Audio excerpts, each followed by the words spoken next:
But I had seen this person a couple of days before at the caravan park. I remember swinging on the swings with my new best friend. You know, you make best friends with the kids as soon as you arrive. Yeah, you do. And I saw, she said, "Oh, there's my friend Max over there." And instantly I had a gut feeling about him. And the hairs stood up on the back of my neck. And I said, I don't want to meet him. Victims of shame and trauma carry an invisible badge on their head, and that is, I'm vulnerable. And I mean, you look at the animal world, it's the vulnerable animal that's isolated from the pack that gets attacked all the time. So I already had a misperception about myself from a young age. I mean, I even remember before these traumas happened, and that's what alcohol did to us, was made us feel like we were coloured in and like we fitted in with the rest of the world. But I never felt like I fitted in, and I always felt like there was something wrong with me, and then put these other things on top of that. And I think definitely that, and then also I ate my feelings. Many said that they'd have a personality change when they did drink. Many said that they would spend their life trying to control their drinking. Many said, or everyone said, that they couldn't guarantee their behaviour once they did pick up that first drink. And then many said things like, if I'd found this when I was your age, to me, they'd point at me, I wouldn't have lost my family. I wouldn't have lost my job. I wouldn't have ended up in jail because I ran over that person when I was drunk. I wouldn't have ended up in a psych ward. I wouldn't have ended up with liver disease. And Kerry is the founder of Stories of Hope, which are Australia and worldwide or global. She supports people across the globe, especially executives who are struggling with stress, addiction, mental health, and know that life can be better after hard times. Welcome, Kerry, and thank you for your time. Thank you, Faye. Great to be here sharing with everyone.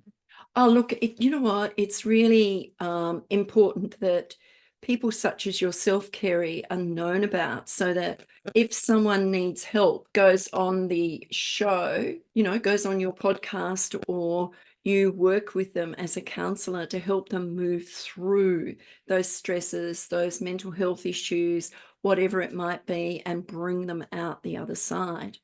But first of all, Kerry, I want you to share a little bit of your background so people understand where you come from and how you got to where you are today. Thanks, Faye. Well, many have heard my story, but many haven't. And I was raised in a family with two alcoholic parents, and I endured a significant amount of childhood trauma. And that's not totally because of my parents being alcoholics, but there was some other things that happened in my early childhood. And early childhood experiences have a profound effect on us later on in life, especially when those things aren't dealt with properly. And I don't think that the childhood trauma was really dealt with, because I had a breakdown at 10 years old, and I was put on medication by a psychiatrist, and I was prescribed antidepressants and anti-anxiety medication. And so because of that, I stopped feeling. It took away the pain, the fear, and all the uncomfortable feelings, the dis-ease that I felt inside, the shame, and it numbed everything out for me for a period of time. Now, I have since talked to my parents a long time ago about why I was put on medication at such an early age. And my mum actually said that if they hadn't done that, they thought that I may have killed myself, because I was so depressed at that young age. And isn't it interesting that a young child can get depressed and live with mental health issues, and you need to be put on medication so that it saves your life? It might turn you, the word zombie comes into it, because if you're on antidepressant medication, and people, you know, if they've ever been on it, will understand it. I haven't, so I can't say I do. But it's an issue that is rife in the world today. Excuse me. And you have experienced that sort of thing. Growing up in a family where you said that your parents were both alcoholics, what was that like for you, living with parents that were alcoholics? Well, we only know the childhood that we know. And because children of alcoholics don't talk about the fact that their parents are alcoholics, we really don't get the perception of what it's like for anyone else. Only that I lived in shame. But shame for, I think, it's as a young child, it's the just not knowing. You know something's not right, but you're not sure what it is. And look, to my mum's credit, my parents were fantastic parents, but they'd had their own traumatic childhoods as well. And my mum stopped drinking when I was 12, but I could never guarantee the atmosphere. She was very volatile, became very depressed easily, could be exasperated at times. And I was the eldest sister of two brothers, and my dad would go out to work in the day and then was a semi-professional jazz musician by night. And so I felt this immense responsibility to try and look after my mum. I saw my mum crying a lot, and she used to drink at night. So I never actually saw her drunk, to my knowledge. But I do remember many nights where I'd say to Dad, "Where's Mum?" And this is after dinner, and he'd say, "She's not well, she's got a headache." And so I was very, very close to my dad, because my dad was basically the one that used to spend, the time with me. And my mum had had three of us by the age of 23, so she was just run off her feet. But it was just an average afternoon, and like any other afternoon, when I walked to the laundry and asked my mum for my favourite purple dress, and then I heard her scream and I saw her shaking violently attached to the back of the washing machine. And me and my brothers ran to the middle of the room, huddled together. And I thought that that was it, that I'd never see my mum again. And she was actually being electrocuted. And she did come back to life. I learned later that she died that day, but she did come back to life. And a terrible fear of abandonment set in for me at that young age then. And the fear that I could lose my parents or lose people that were close to me. And something else really sad happened. My little brother's 4-year-old best friend was killed on our road by a semi-trailer not long after that. And that had happened. And then when I was 9, I was sexually assaulted by a pedophile while on holidays. And my parents took me to the police, but the police did nothing about it and told them to take me home. And going home with me that day was the terror that this person knew where I lived, because we found out that it was the adult son of the owner of the holiday cabins. And the fear was he would track me down and kill me. And I lived on a 4-lane highway in Lane Cove, and my bedroom was at the front of the house. So it was like an absolute haven of terror. And you lived like that for many years after that traumatic event. The police did nothing. They said, take your daughter home. And this person lived in a caravan park with his parents or whomever, and got away with whatever. How many other people did he assault while he was there? And how many reported it? How many didn't report it? And how many of those still continue to live with that stress? I don't know how to explain it. Live with that stress today, unless they had managed to get some help and deal with the root cause so that they could move on in life. It's ridiculous. I mean, a pedophile in a caravan park where people go on holiday and their children are playing innocently and someone comes and takes advantage of them. How horrendous is that? Yeah, I know. I often think how many other kids. That happened to.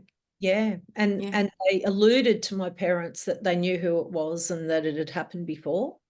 But basically, it's his word against a 9-year-old girl.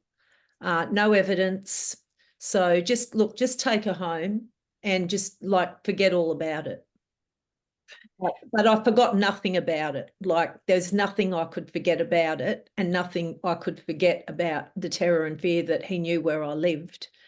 And we'd been to the police, and was he going to come after me? So you weren't protected in any way except for your parents. That's right. Luckily, my parents had talked to us extensively about strangers.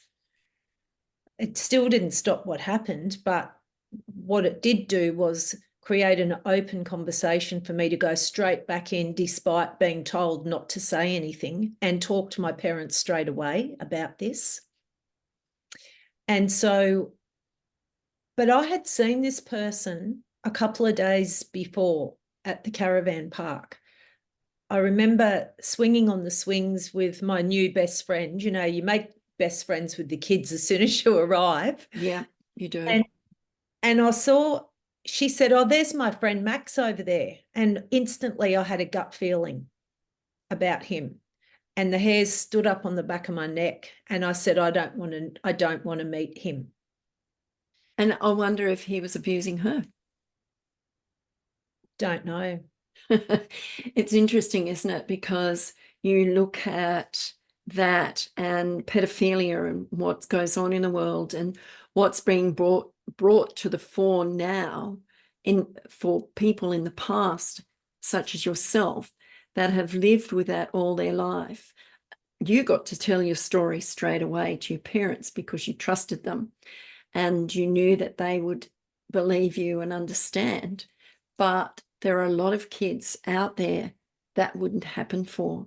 They'd keep that secret. They'd live with that secret, probably not understanding what actually happened when they were young. But as they got older, there'd be that story they're creating, which is getting bigger and bigger and bigger all the time until it comes to a place where, you know, they're really depressed. They're either on medication or drinking alcohol or self-harming or doing something like that because they can't deal with what the issue was or issues, because it could have been repetitive for lots. So you were very fortunate, but the trauma of living with that, and particularly living in the front room of a house, and your parents probably were at the back, you felt very vulnerable all the time. And I think, yeah, I did totally. And I think the thing is, when a child has been sexually assaulted, it sends a message to them that they're damaged goods and that something is wrong with them.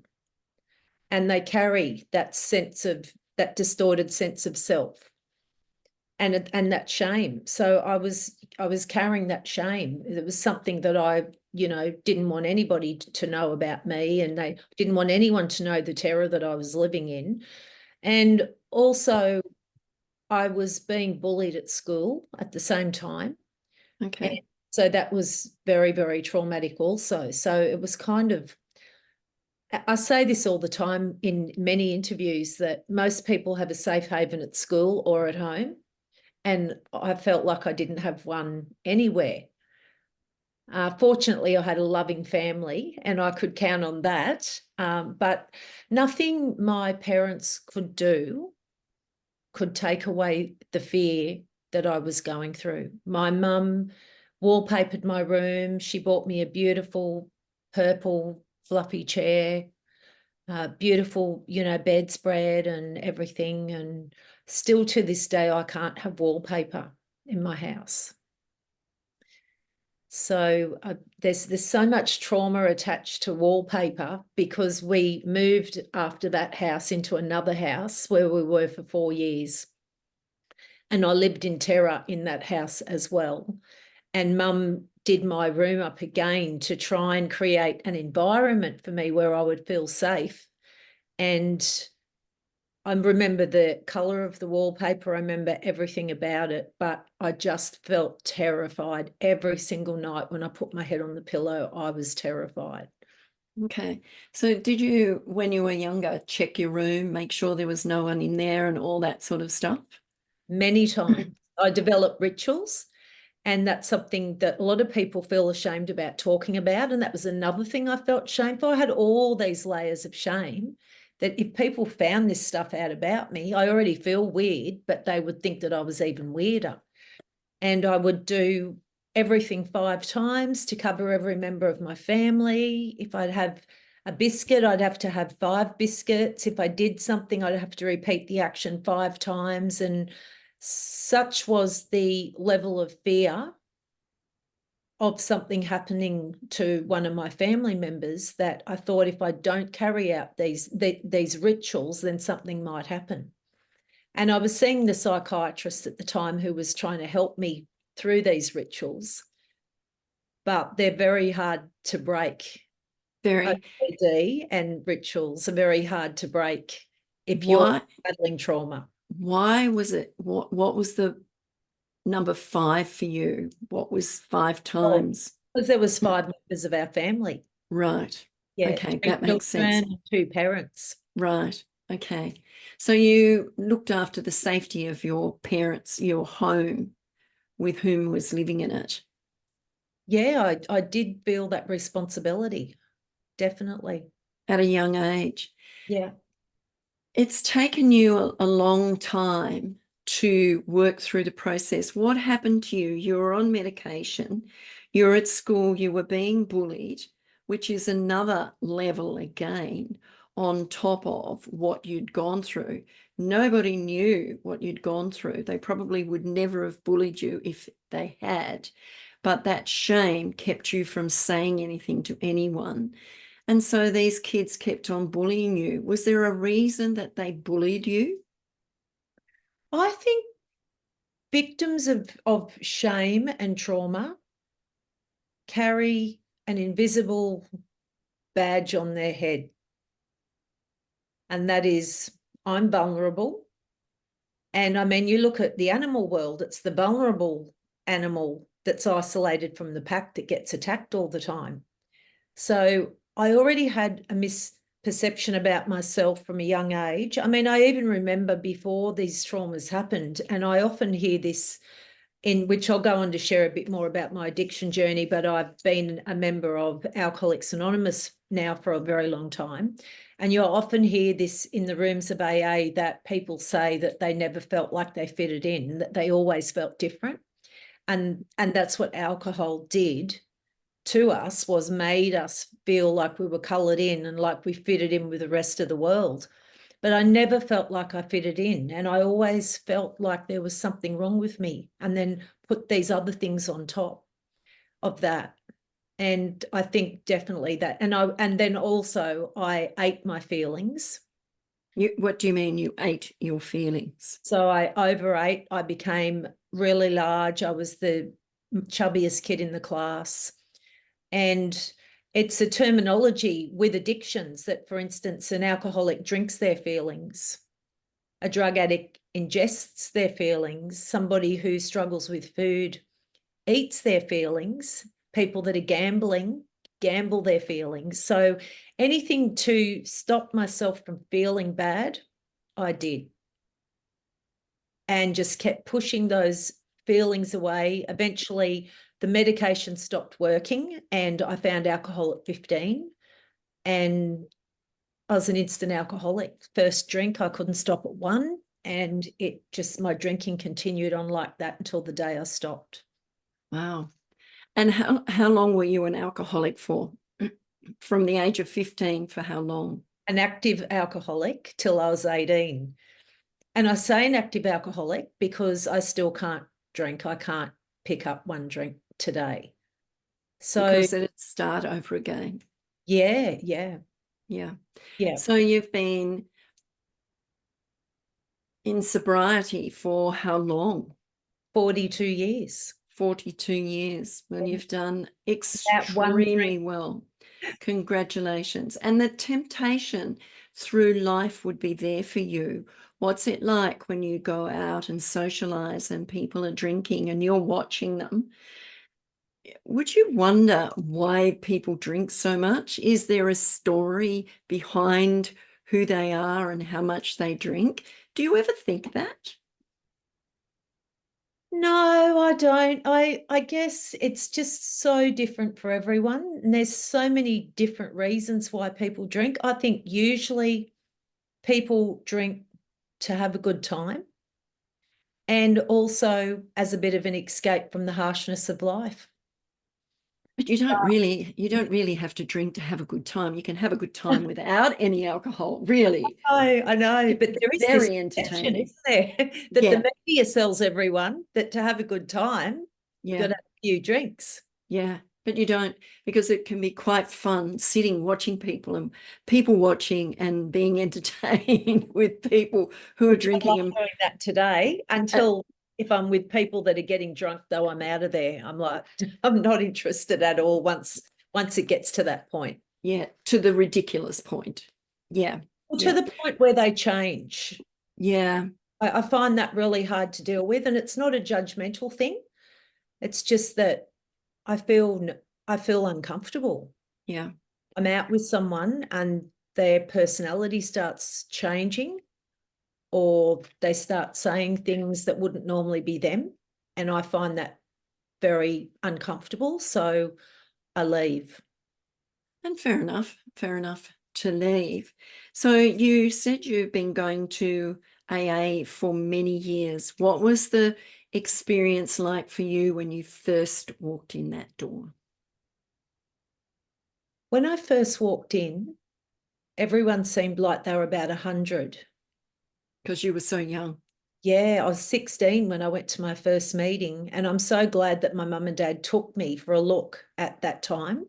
At the time, I thought the notion that I was an alcoholic was absolutely ridiculous. I'd only been drinking for about 6 months, and everybody around me said, "Oh, you're an alcoholic." And I'm like, "Don't, how can I be an alcoholic? I'm 16."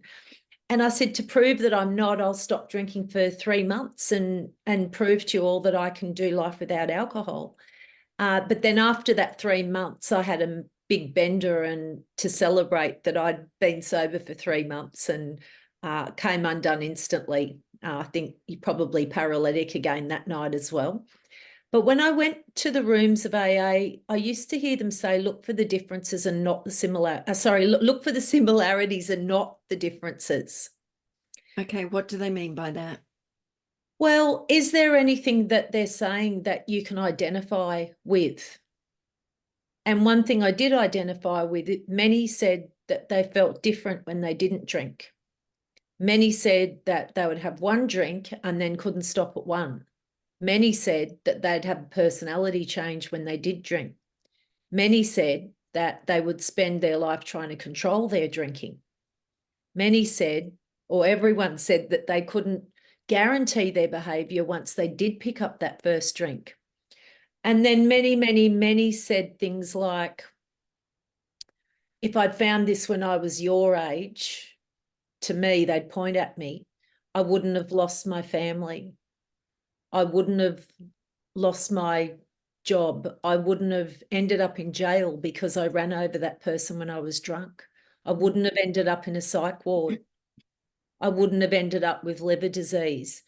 And so these were the warnings for me. They were differences, but I knew at a young age that these people were all in the same room as me and they had thought that they could just keep drinking as well. And eventually, this is what happened to them. It takes its toll, doesn't it? Yeah. Yeah. So I knew, and my mum and dad had been sober, for a while at that stage. And I knew that AA worked because it worked for them. Mm-hmm. And so I wasn't ready to stop drinking and thought I've got a long way to go. I still don't think I'm an alcoholic because it's called the disease of denial. And I was going to say, you know, you'd keep drinking, but you wouldn't think that you were an alcoholic. There'd be people that say it to you. Your friends might say it to you and things like that. But you think, oh, don't be ridiculous. I can just control what I drink and just continue on in life, because a lot of alcoholics can go to work and they can carry out a day-to-day job and things like that. Not all of them, but a lot of them can do that. Go to work and do their job and then go home and then continue drinking. But it's all about that self-worth, isn't it? That drinking comes at a cost.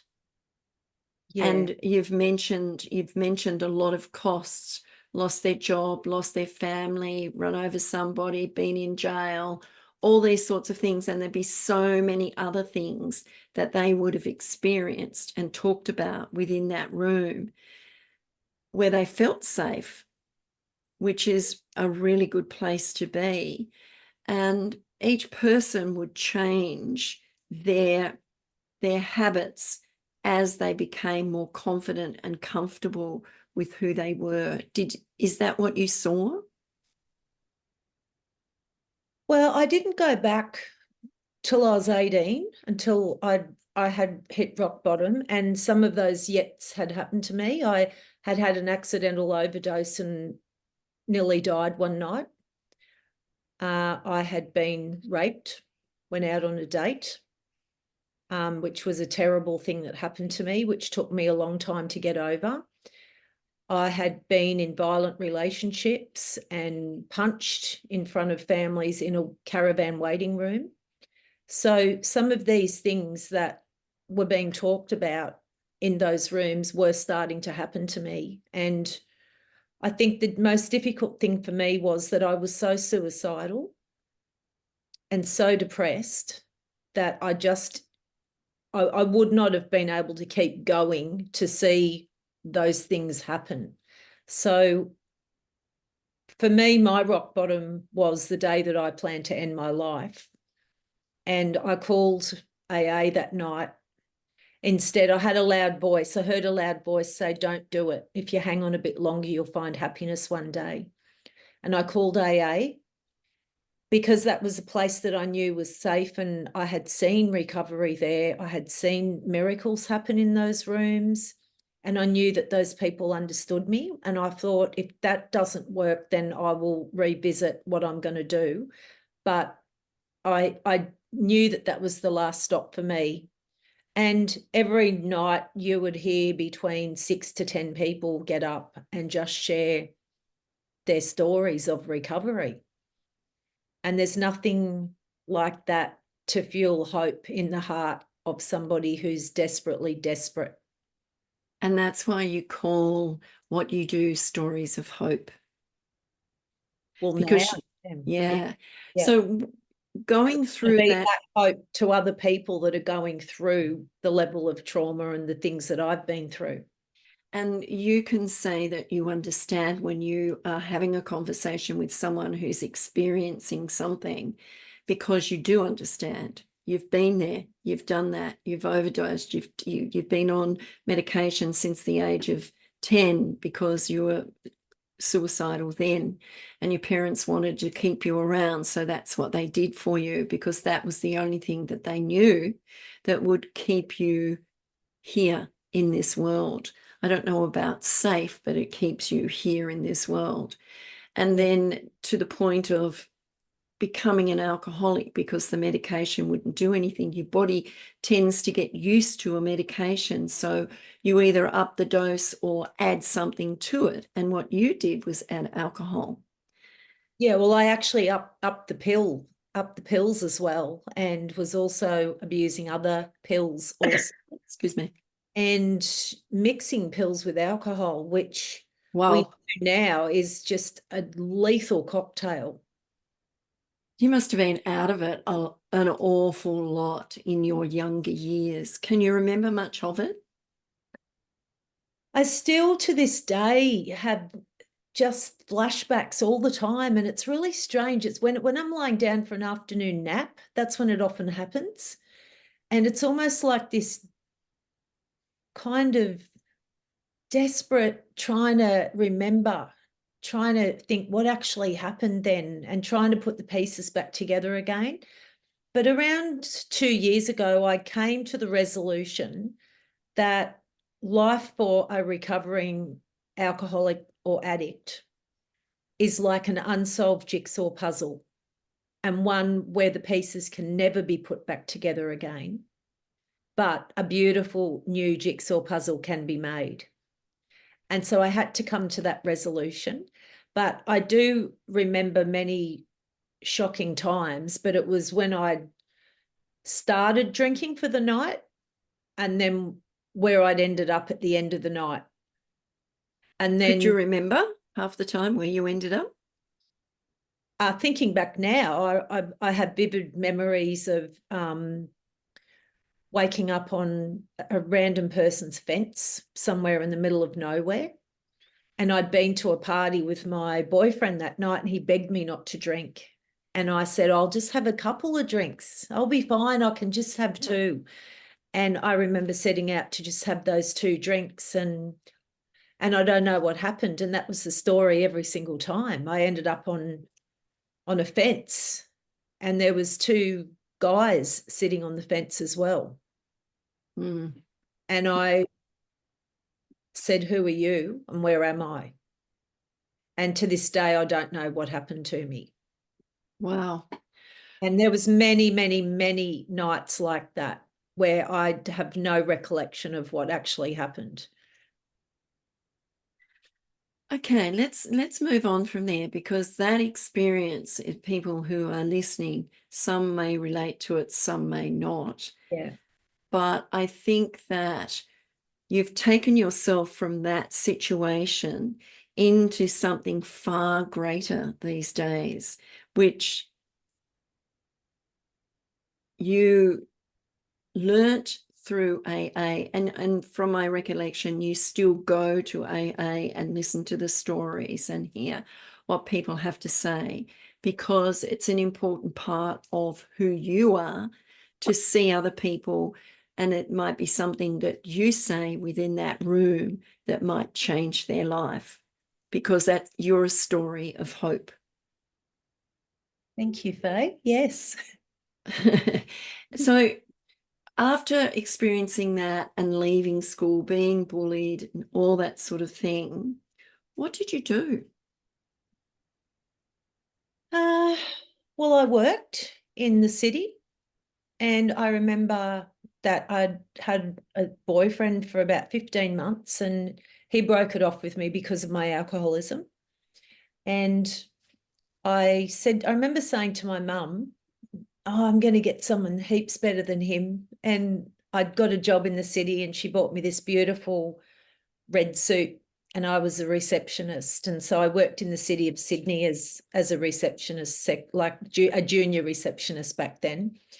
And so I just worked through that time. I was a functioning alcoholic. So you talked before about people that can maintain a job through the day and then they drink or whatever.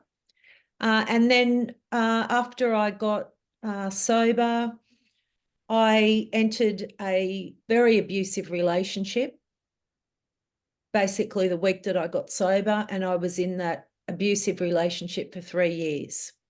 What kept you there in that relationship? Because I had no self-esteem whatsoever. And I think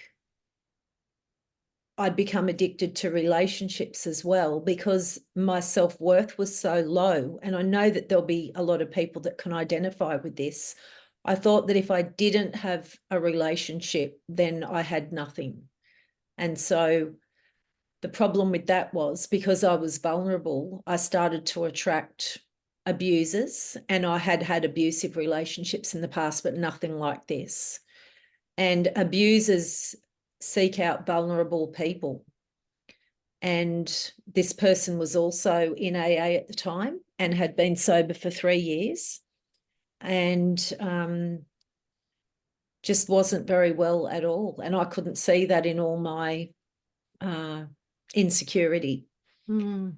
And they ended up isolating me from my family, and I didn't have a license, so I could only go places that person could take me. And I came out of that after 3 years, just an absolute shell. And I just had to learn to recover all over again, only this time twice as much. Emotionally, mentally, physically, spiritually, all of those things. But you came out the other end. So you're a very strong woman to be able to survive all that. And there are a lot of people out there going through things like you're talking about right now. And I think that giving them hope to say there is a light at the end of the tunnel, even though they can't see it. All they have to do is find the right help, someone that they can trust who's not going to take advantage of them, someone who can help them get away from a relationship that's not good for them. And trust is a big thing when you're going through that sort of trauma, isn't it? Who do you trust? You don't know who to trust. Yeah, that's right. And I think that's something that I'm a real empath, and I also are someone who has always wanted to see the best in people. And I have really been let down by a lot of people and probably taken advantage of in different ways. But I have a very low trust a very low trust radar these days. There's really hardly anybody that I actually trust. And I can understand that. Self-preservation. Yeah. And I've become very, very wise with that, and in learning the signs that I can and can't trust somebody, and not allowing myself to be used and abused these days, and Absolutely. knowing very quickly and taking action on that. You'll have to teach a lot of people that. Yeah. Because it's really important. So when you left school and you worked and you were in a relationship for 3 years and got out feeling like a shell, where did you go from there? I kept going to what I knew had helped me the most, and that was the 12-step rooms. And I thought to myself, I actually need 6 months or a year to get to know who Kerry was. Because so many people, when they come out of addictions, because they've numbed their feelings for so long and numbed themselves, they actually don't know who they are. And also, my value was tied up in being in a relationship with someone else. So I actually was so scared of myself and scared of being on my own. I'd avoided it at all costs until this point where I'd come out of this abusive relationship. And so I thought, I'm just going to take 6 months now to get to know me, to actually live, and to actually have a bit of fun in life. And I didn't, because I had such a different childhood to most other kids, and I had no friends. I had a couple of friends, but I was never allowed at their houses, and I was told that their parents didn't like me, and so I hardly had any friends. And so I think those 6 months before I met my hubby were probably the funnest times of my life. Good. I went out dancing every weekend, and I was sober, so I knew that I was coming home okay. And you weren't going to be hanging on a fence and No, wondering the next day. or overdosing in a toilet nightclub or anything like that. Yeah. How much does that happen these days? It's scary to think about. But Kerry, you've taken yourself from that space into a place of, I'm going to say magic, because what you do is you create magic for others now. Because of the experiences that you've actually had, you bring out the magic in yourself so that you can share it with others to help them heal where they're sitting in life when they're struggling with alcoholism, addiction, suicidal thoughts, all those things that the mental health system right now after the pandemic is getting bigger and bigger and bigger. And people are finding it more and more difficult to get help or get the right help. There might be help out there, and yes, there is help out there. But to get the right help for a particular person, you know, and you've got to be able to relate to that person who is giving you that help. If you can't relate, it's not going to change anything. You're wasting your time. Yeah. So what did you do? You went out partying and you met your husband, your now husband, and you're Yeah. very happy and you have children, which is beautiful. What is life like now? Because we've reflected back on what was. What is life like now for you? And then we'll get into what you actually do, because I think it's really important for people to understand that story first. Look, life is fantastic. Of course, you know, there's been a lot of ups and downs in life. And I think the thing that probably has been the most difficult is that I've still struggled with depression and mental health for all the years, but I haven't had that, you know, that anesthetic, as people call, you know, alcohol or something to turn to when things do get tough. For me, I've had a faith which is far outweighs that. And that's been the guiding light for me, you know, to stay alive and to stay well and to thrive and to have hope in the middle of difficult times. I've been married to my hubby for 37 years, but something that I want to say to people is that it's a journey, because for so long I was living a certain way with self-defeating core beliefs, patterns, fears, and everything like that. And it takes a while to unravel all those lies that were in the cupboard, all that mess. And so it's been a journey of recovery. I went on to have severe postnatal depression when I had my first daughter. I've got two kids, but my first child is a daughter.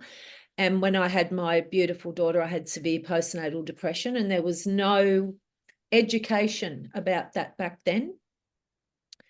So it was really difficult to know what to do. And we'd moved also to Newcastle from Sydney, so we had no support network or anything like that.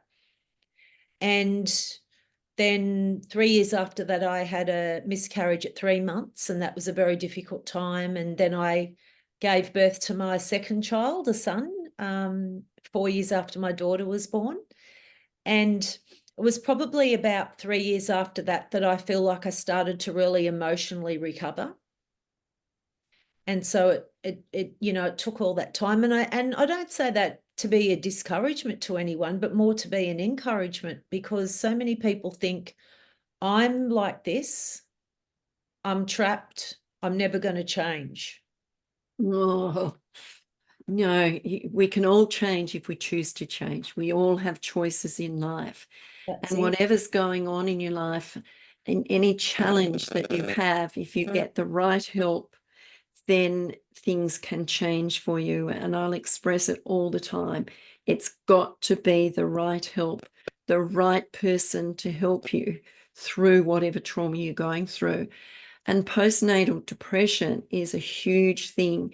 And a lot of the time it's not diagnosed. People think you're a bit crazy or whatever it might be, but it's not that. You have to have someone who can diagnose that and say, we can help you. We can help you get over this.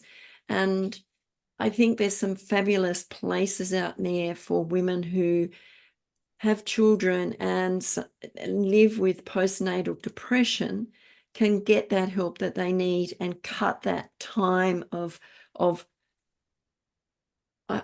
Is it suffering or living with something that you don't really understand what's going on? Yeah. And why is this happening to me? Because you can ask all those questions. I mean, I can't say I understand it because I've not experienced it, but it's something that you can. And you became a counselor, didn't you? Yeah, For so for what reason did you become a counselor? well, because I basically was like a natural counselor. Everybody was coming to me with their problems. And at the time, I lived a couple of streets away from public housing area. And I became an Avon saleswoman. And Okay. yeah, and because I love people, I like selling, and it was something that I could do with my daughter, who was 3 at the time. And so I started knocking on doors, and a lady had given up around the corner, and she just happened to have about 150 customers, and they were all in the low income housing Yeah. commission area.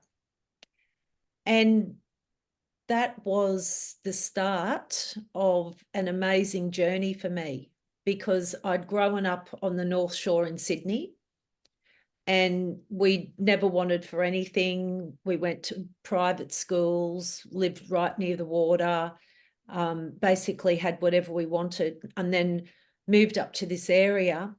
And I was surrounded by people who had nothing, and also couldn't see any hope for the future or a way out of the public housing or their circumstances.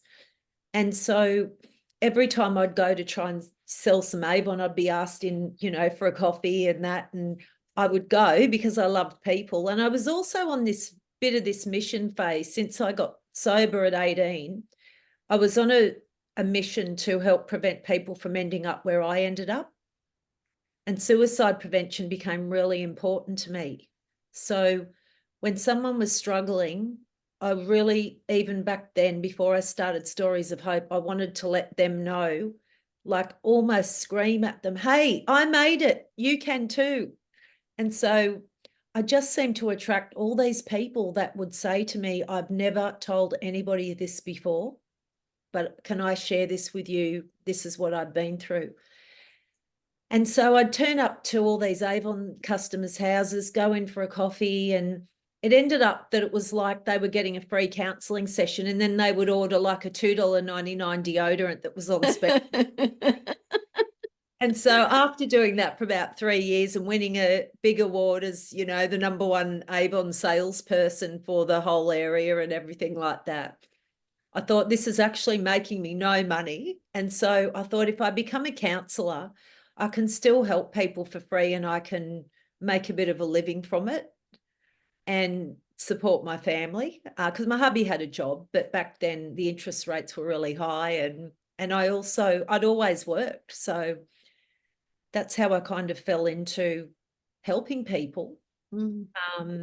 and being a keeper of people's secrets. And you are a keeper of people's secrets. That's a good way to describe it, isn't it? Because they would share with you so many things that they would not, their families don't even know. And it's quite incredible how someone can keep a secret so close to them. They're suffering inside, they're living with this emotion, this, I don't know how to describe it, but living with this emotion that's so traumatic, and because of the shame, they're too scared or too fearful to let anyone know because they're fearful of being judged. But Yeah. that's not the case in a lot of things, is it? Not being judged. And I think that's what's so important to me. That's something that I really carry in everything that I do, is never ever judging somebody. And I really think that came from sitting in the 12-step rooms, where in the same room we would have somebody who was homeless, who absolutely stunk, and you'd be sitting next to them. And then on the other side, you would have people like doctors, politicians, famous actors. And so we were all in the one room together, all united at the core because we wanted to get well and because life had beat us down and we wanted to find the hope that was in there together. And so that kind of, there was no separation then. And because of that, I'm able to sit with the person on the park bench or sit with the person that is a millionaire or a CEO of their company that's struggling and be able to empathize with them both the same. Because at the end of the day, when the lights go out and we're all alone, we're all the same. We're emotions in skin and we're all human. We are, aren't we? That's so true. We're an energy and an emotion in a physical body. And some of us can cope with different emotions very well and others don't cope so well. Yeah. And the support that you can give them, regardless of where they come from, whether they're, as you say, a CEO, a doctor, a lawyer, or someone on the street who's sitting beside you who absolutely stinks, and not for any fault of their own. It's because they didn't have a place to shower, but they've actually stepped into that room because they want help. Yeah, yeah. So And it doesn't make any difference, does it? No, Yeah. it takes courage when you're somebody who's been living on the street to walk into a place like that and not the fear of judgment. For so many people, the fear of judgment. And I mean, I've lived with a lot of shame in my life, and I know what shame does to people. It creates a shocking fear of judgment and a fear of public humiliation. And because I've experienced those things, it's the very thing that I actually want to make other people feel like they're not going to experience that when they're with me. Yeah. I And I can want to do about it. Yeah, I want to take you back to, you mentioned public humiliation, and I remember having a conversation with you when you're in school and you were publicly humiliated for days, for 6 months when you're in school. Can you share that story? Because, there might be kids out there maybe not going through the humiliation that you went through because they wouldn't get away with it these days, but the teacher actually did then. Can you Yeah. share that story? Yeah, and it was probably close to the time after I had been abused on the holidays. So I was already just struggling so much. And I was out playing netball, and things like activities, I'll just throw this in, are so important for kids that feel like they have nothing else. I played the piano, so I had piano lessons at school, and I also was part of a netball team. And that was just so important because it was one thing that made me feel connected to a group of people. But there was this really nasty girl on the netball team, and she scratched me one day on purpose when we were playing netball. And in retaliation, I scratched her back. But she had a tiny little scratch that drew blood. And so she went and told the teacher. And the teacher got me up in front of the whole class and said, "See this girl here? Her name is Cat Fisher." And Fisher was my surname. So she started calling me Cat Fisher in front of the class. And I also was really overweight. And so I already felt like a raw exposed nerve and was trying to cover up the extra kilos that I had on. And she forced me to get up in front of the class and stand there with my hands on my head and my back to the class for days on end. And I found out later that she'd had a nervous breakdown, and she should have never been teaching that class. But that's what she did to me. She publicly humiliated me for months in that class, and it was just absolutely devastating to go through that experience. So you understand, and this is another thing, because I want people to understand where you're at now and how you can help people get better or create a better life for themselves. And I said earlier, there's, sometimes we can't see the light at the end of the tunnel, but there is always a light or an opening at the end of the tunnel, which will create that better life for you. You just have to stay the distance and take one step at a time. It's not about taking many steps at a time. If you can, that's great. But a lot of the time, it's one step at a time to move you through to the end of that tunnel where the opening into a new life begins. Yeah. So, Kerry, you are a counsellor and you work with people to help them, those people who have addictions and alcoholism and anything else that stresses them out. So, and they don't share with anybody because of the judgment and the shame. And us as humans, and I'm referring to me as well, we can be judgmental. We can judge someone. The first look at them, we can judge them. If they look amazingly dressed, we judge them. Who do they think they are? Or if they're the poorest person on the street, oh my God, keep away from them. And this is the mentality that we have as humans, instead of saying, oh, wow, they look absolutely magnificent. I want to look like that one day, or I want to feel like they look. And turn it around so that there's a positive to it instead of a negative, and create that instant life of gratification, I suppose. Not the tall poppy syndrome we have here in Australia is a bit sad. Who do they think they are? Oh, an overnight success. There's no such thing as an overnight success. You've got to see the years behind that you never get to see before they come to the fore and all that sort of thing. You started it's your calling. I have to say it is your calling. Stories of Hope. Talk about that and what made you start Stories of Hope, because it is absolutely amazing. The stories that people have allowed for you to be able to share about their experiences. Well, they came on the back of a long, long journey of more trauma and grief. And I moved up to the Sunshine Coast just after I was 40. And I'd left my parents and my brothers in Sydney, and we were very, very close. And we were all in the 12-step program together, me and my mum and dad. And I was very close to my family. And my mum and dad didn't have anybody else really. My dad had no relatives, and my mum had 2 half brothers and not a very close relationship and no other family.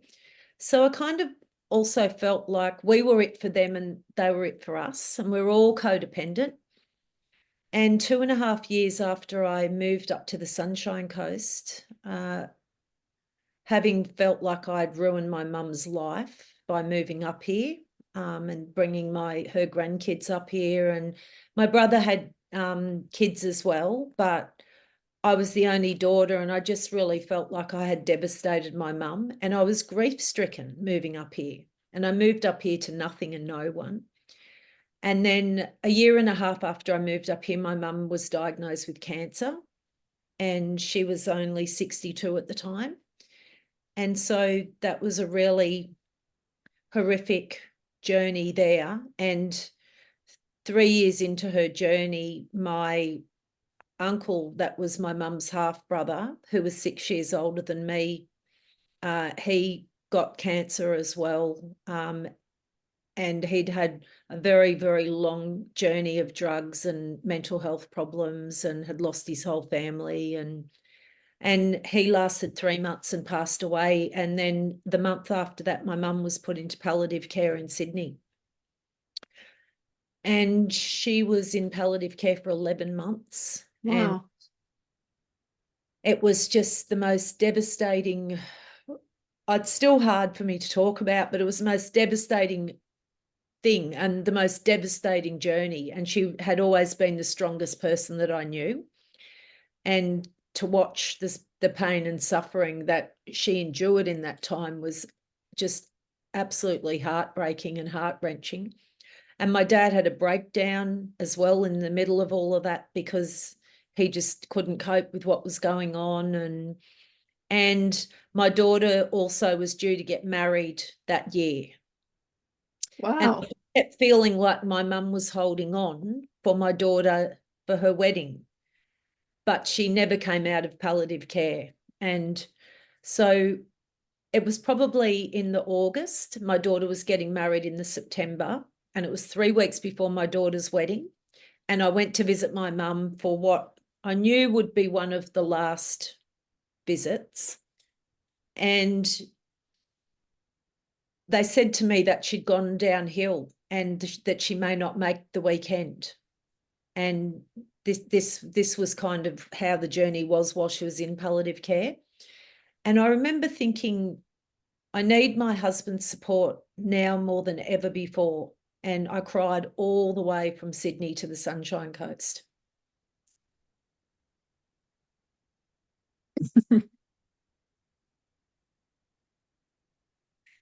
And when I got to the airport, a couple of members of my husband's football team picked me up from the airport. And I said, where's Marty? And they said, oh, he's had a football accident.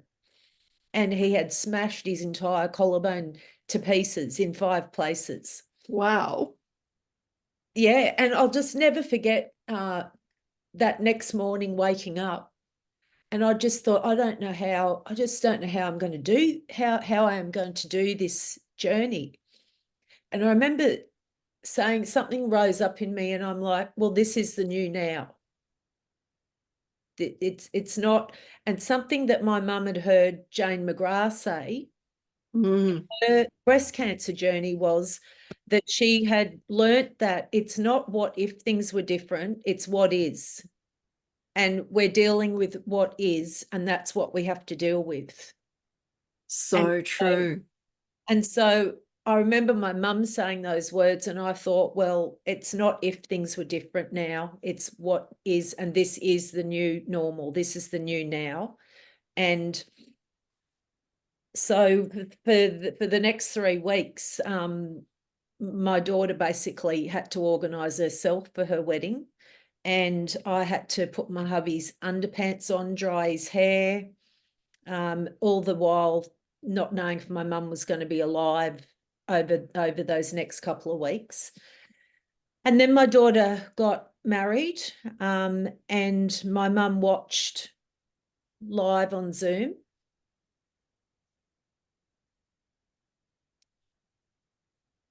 It's one of the few things that it's hard to talk about.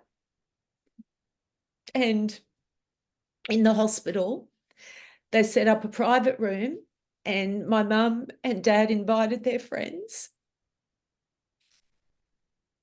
And they were dressed up in suits, and my mum was all dressed up, and it was like they had their own little wedding, Ceremony. Yeah. But while I was watching my daughter get ready, I was also watching my mum just blankly staring at the screen, just heartbroken. But she got to see it. She did. So it was a very bittersweet day, but it was a great celebration, of course, of my daughter getting married. But I knew at the same time, and everyone kept saying, you must be so excited that your daughter's getting married.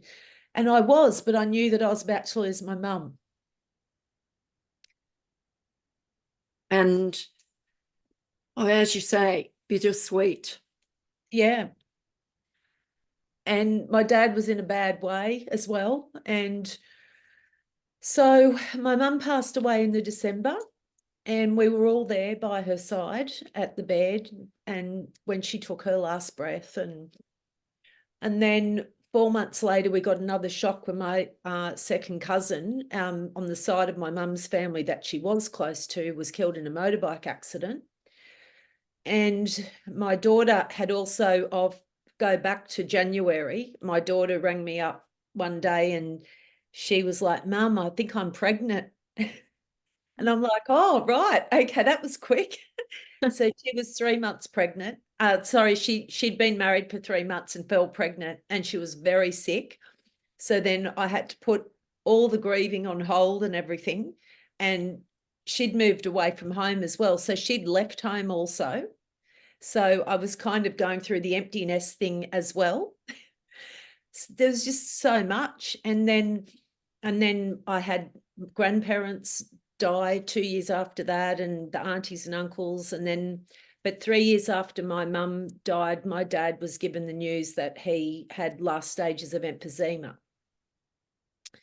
And I just knew what barrel I was looking down again. And it was going to be visiting Sydney back and forth, seeing my dad in hospital. And I don't know how many times I went down there and thought I was saying goodbye, and then he would kick back and then I'd have to come back up again. So the visits to Sydney became just fraught with desperation and sadness. But the difference was with my dad passing away was that he actually was really happy. He felt like he said, I've had a great life. And he was just always really grateful and peaceful.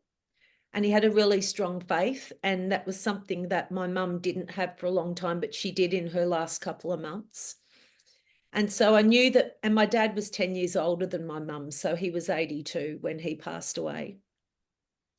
But not long after he passed away, my husband then had a breakdown and was totally burnt out from work and had to give up his job. And then he was diagnosed with osteoporosis and told that he had the bones of an 85-year-old. Oh. And he'd torn also both his shoulders off the rotator cuffs, almost off the bone. So he was trying to have a year to mentally recover from just the years of work and burning himself out. And then he could hardly move. So that was just an incredibly difficult time. And my dog of 16 years had to be put down. And then my son that I was really close, am really close to, moved finally out of home and went to Sydney to live. And Goodness. But you see, I say all this because I was going through what we call vicarious trauma, where one thing hits you on top of another, on top of another, on top of another. And if you haven't dealt with the initial trauma, when the next one comes, you're hit just twice as hard. Just piles up, doesn't it? Just piles up, piles up.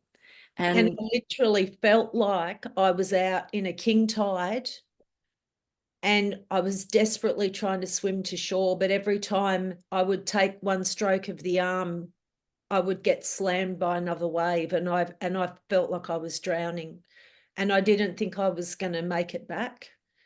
And I did, but it was not long after that then, and I also had to leave my job that I'd been in for 6 years through workplace bullying, and then I'd also been involved in a high-speed car accident that left me with chronic whiplash for 2 years.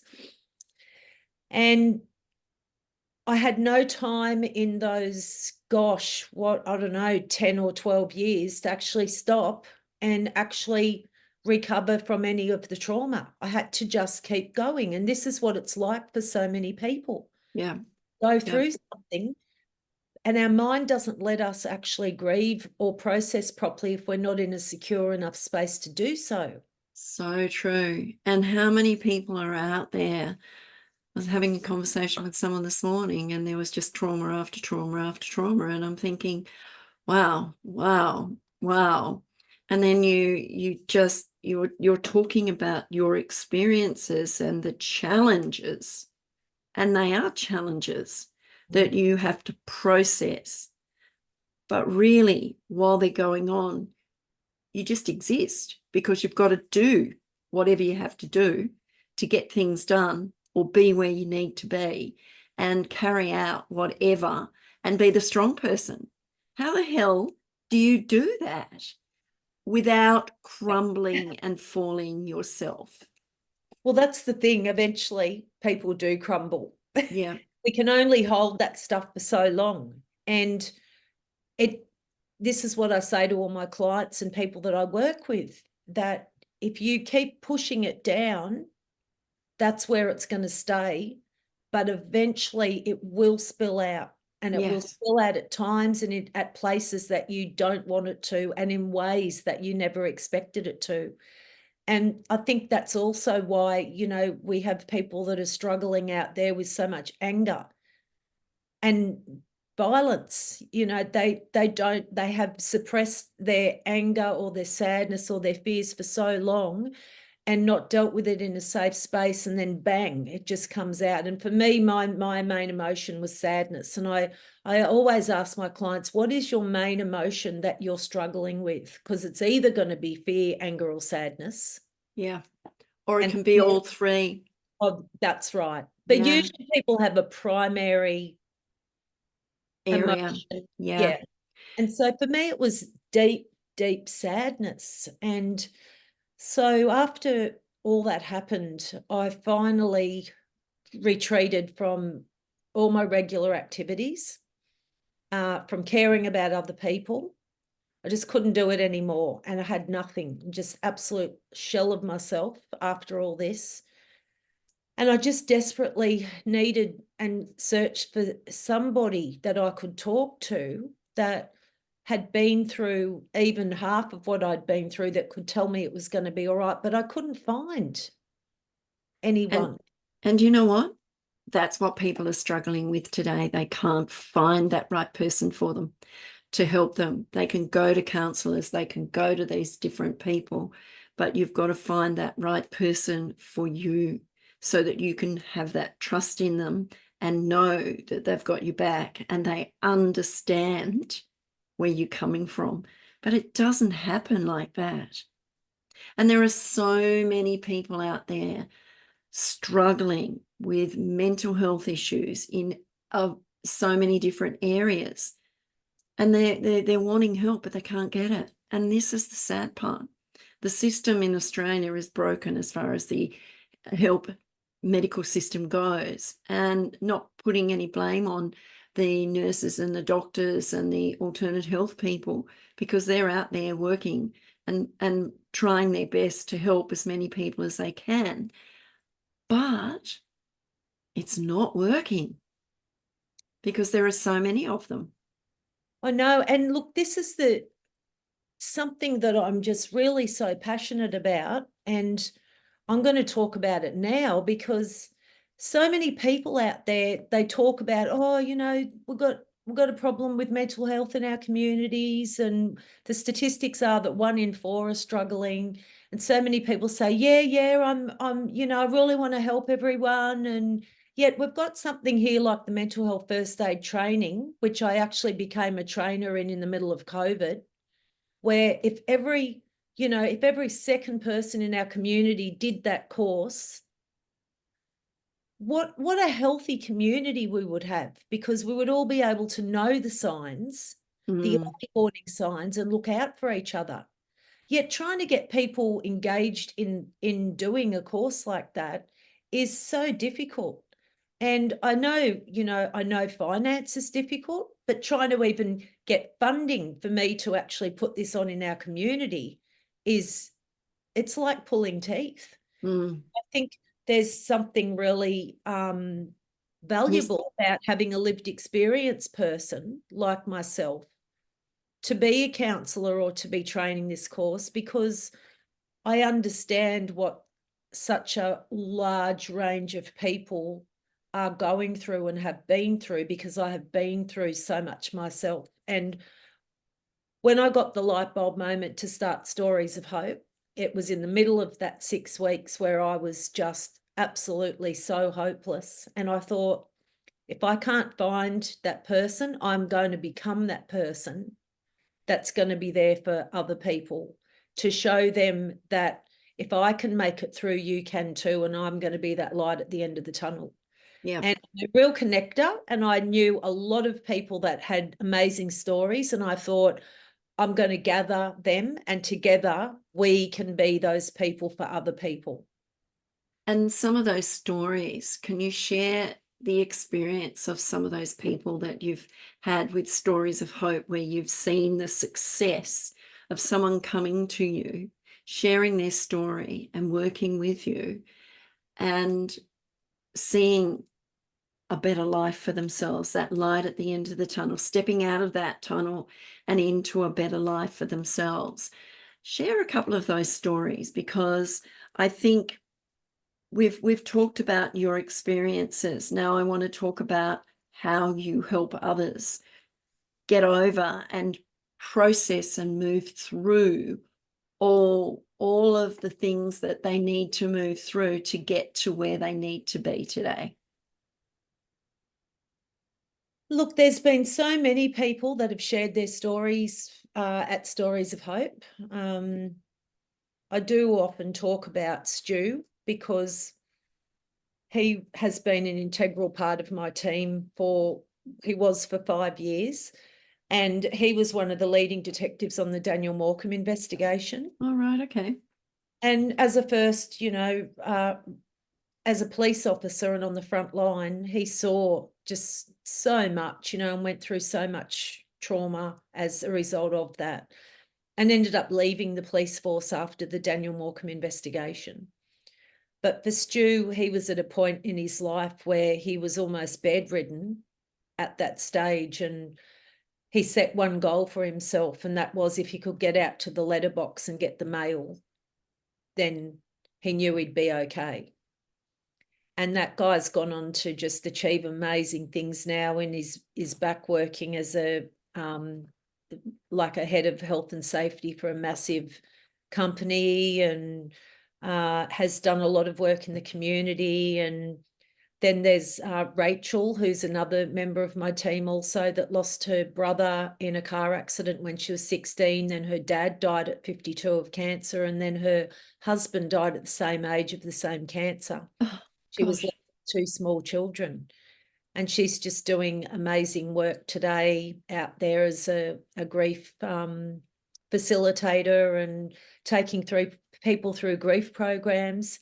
I've had, a lady that was dying in a hospital of an eating disorder, and now she's a doctor, helping other people with eating disorders. And man that fell off a cliff on Phillip Island, climbed the cliff drunk, and basically died 3 times on the bottom of the cliff, and today travels around to school sharing his story of not allowing yourself to be out there and be the risk taker because you've been bullied, or because you have low self-esteem, teaching kids resilience and how to stand up for themselves. And I've had, gosh, probably now, with the people that I've interviewed online and in person, there's probably been about 200 people that have shared their stories from around the world.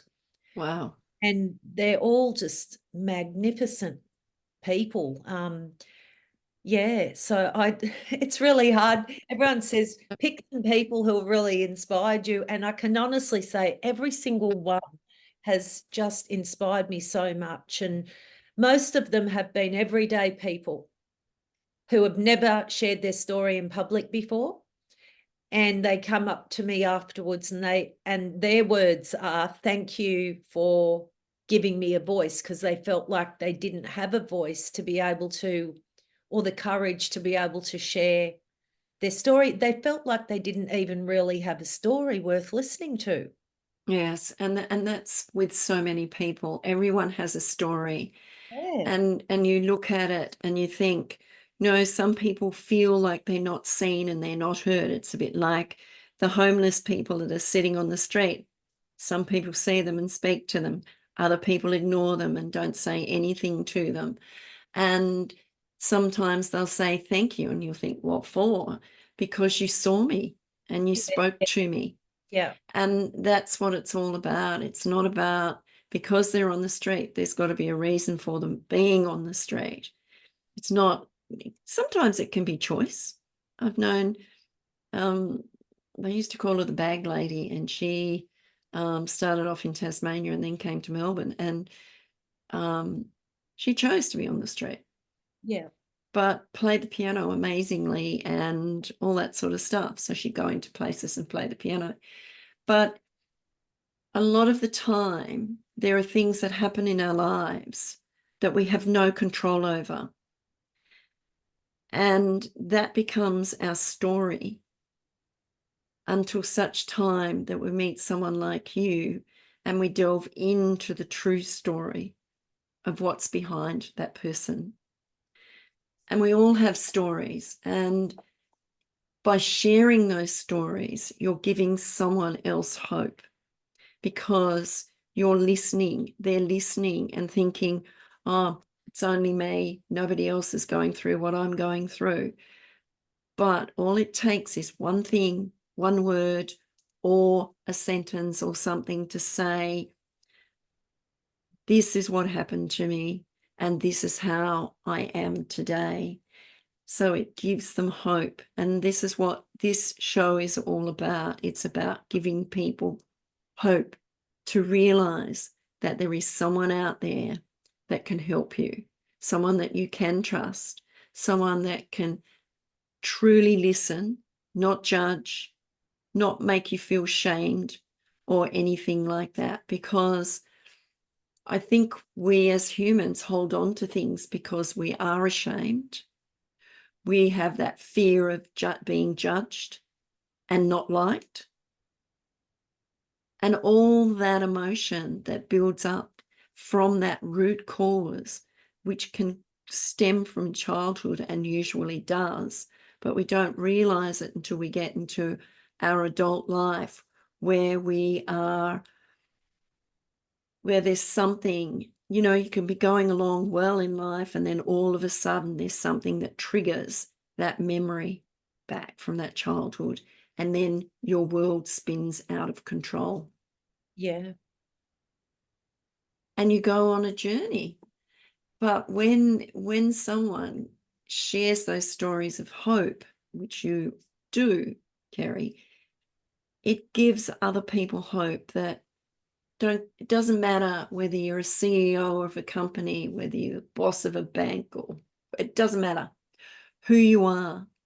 There's always someone there that can help you get through whatever it is that you're going through, and not judge you, not shame you, but support you through that to give you a better life.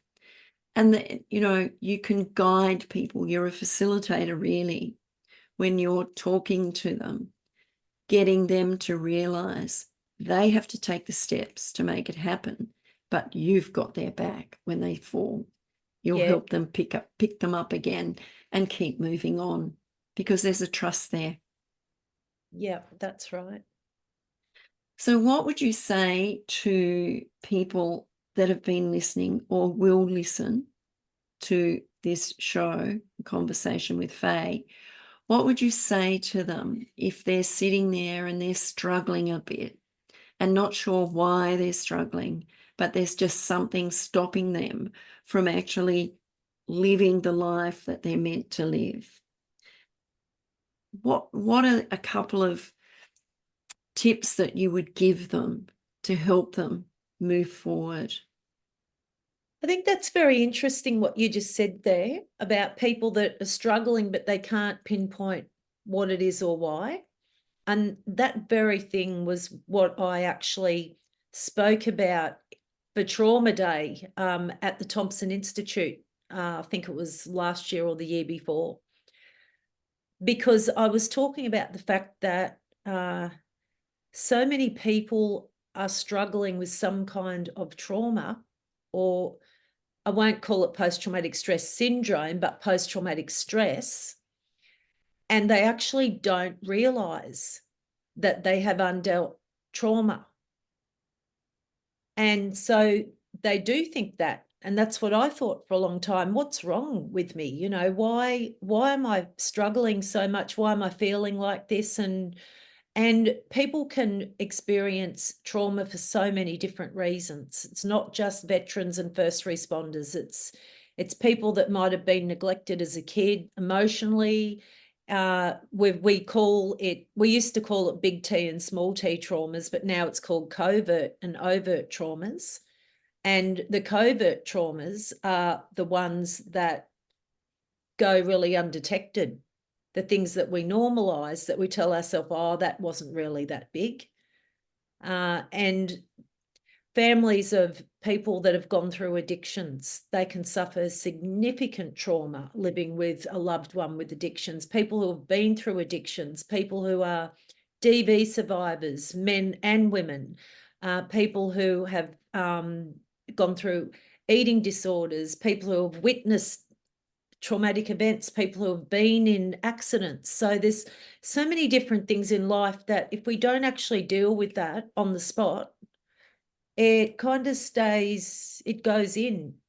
And so I just encourage people to just know their triggers, learn what their triggers are, because that often will be a really good indication of where the pain's coming from. And so many people don't know their triggers.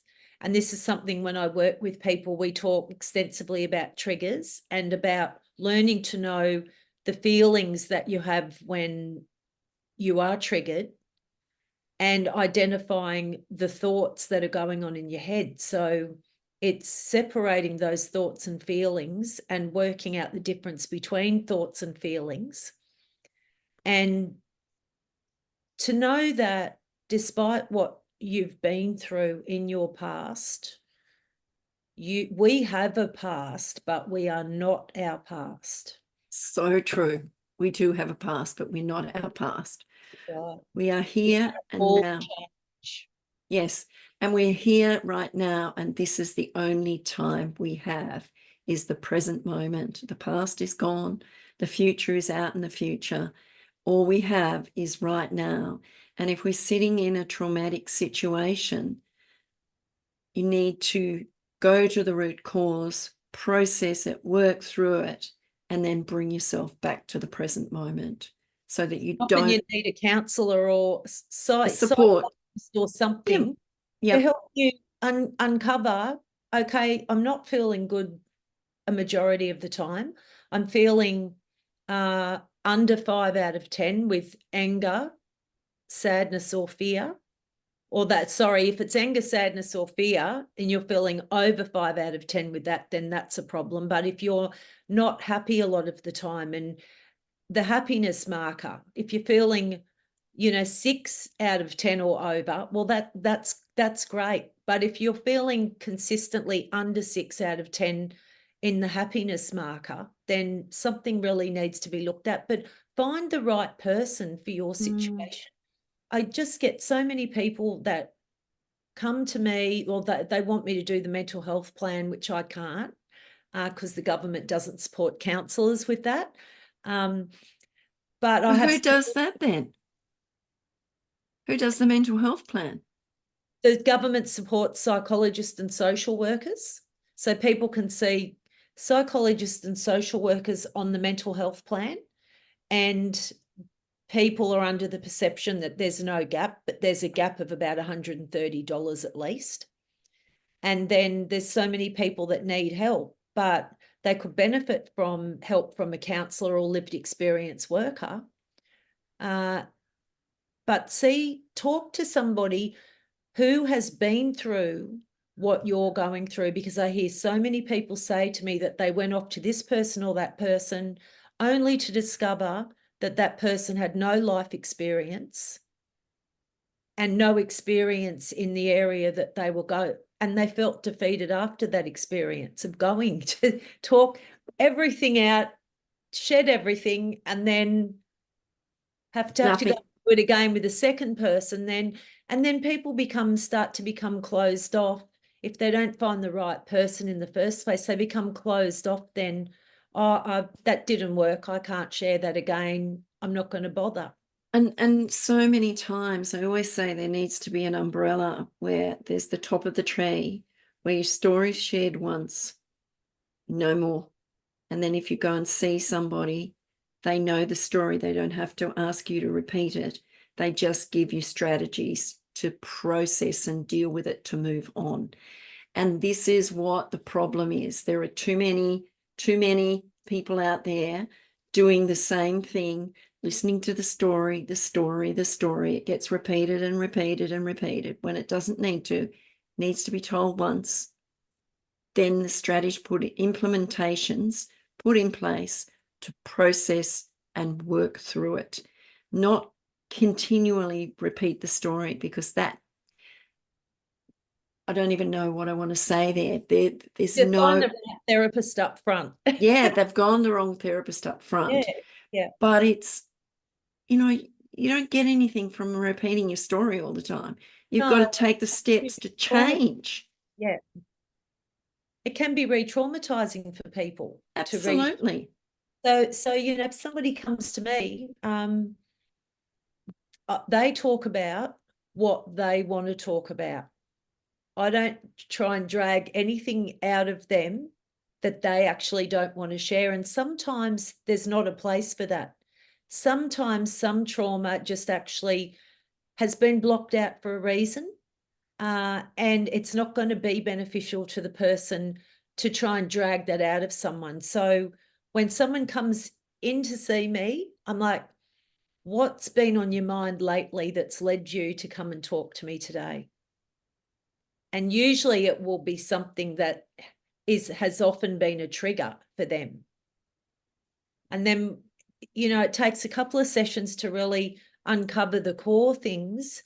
And then we go in and we talk about those things, and we reframe and get a new perception around those things and unpack them, look at, okay, well, what's true? Is that really true every time you think that? Or is that a false belief? How can we reframe that so you actually feel better about yourself and not triggered so much, and better about that situation? Yeah. Yeah. It's processing it, isn't it? Processing it, moving forward, and not staying in that space where the trauma is. And and you've got to find the right person. If you were to have a question for anyone out there, what would that question be to them about mental health, about addiction or alcoholism or stress or, postnatal depression, any of those things? What question would you want them to ask themselves if they're going through some form of trauma? That's an interesting question. It's a very broad question. But I think what would be a helpful question for anyone to ask themselves with that would be, if your friend was going through that, what would you encourage them to do? Mm. Because, of course, most people would say, I would encourage my friend to go and get help, to go and talk to somebody. And that's what I would say, because the thing is that whenever we keep something secret or silent, it festers in the dark, and whatever is kept in the dark can never be dealt with. And what we're left with then is our own negative perception of that situation, and our own negative lies that just go round and round and round in our head. But when we bring something out and share it with another person, what we then have is the truth and someone else's perspective. And often that's going to be a different perspective from the one that we've held. And that one that we've held often for a long time keeps us trapped in a prison of fear and doubt. And shame. And shame and hopelessness. Well, Kerry, I want to say thank you so much for sharing. This is only the beginning. Sharing your story, and hopefully those people that are listening or will listen will find some hope in that, to be able to take that step to get help, to understand that there is help out there for them, to understand that you don't have to live in stress or the situations that you're living in, because you can choose to change them at any time. be it fearful or otherwise, that judgment, that shame, whatever it might be, there's always hope. And there's always someone out there waiting for you to ask for help. Well said, Faye. Thanks, Kerry. Thank you for having me on your show. Look, been my pleasure, and this won't be the last conversation we'll have, because I think there's many more to be had. So I want to thank you for your time today, sharing your story and giving other people hope that there is no shame and no judgment if you get the right people to help you. That's right. I'm Faye Waterman. This has been A Conversation with Faye, and I'll be back next week with another story. Bye for now.